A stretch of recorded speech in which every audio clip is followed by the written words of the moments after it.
Bonjour. Alors, une fois que votre compte sur Desmos est créé, eh bien, vous pouvez ensuite créer des activités.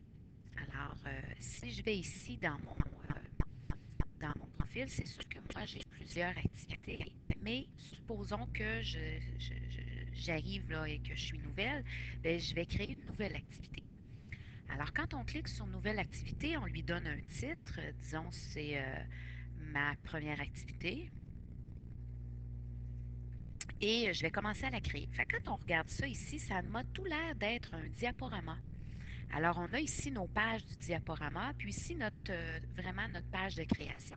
On peut tracer des graphiques, des tables de valeurs, on peut aussi faire des dessins, on peut utiliser des photos, des vidéos, on peut prendre des notes, on peut demander aux élèves de nous donner des commentaires, on peut faire des choix.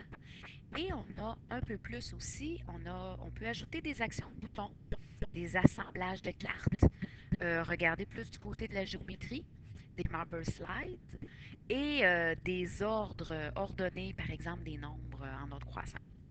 Alors, voici qu'est-ce qu'on a quand on a une page Desmos. Alors, si j'ai une première page, qu'est-ce que je peux décider? Par exemple, je pourrais euh, demander à un élève de faire un dessin. Je pourrais lui demander de faire un graphique. Et puis, plus je lui demande d'options, ben moins par la suite j'ai de choix. À chaque fois, je peux décider, ah non, finalement, le graphique, ça ne sera pas pour cette fois, ou bien non, je vais plutôt juste demander une note. Alors, voilà, juste pour vous donner une idée des options. Plus tard, on fera une création.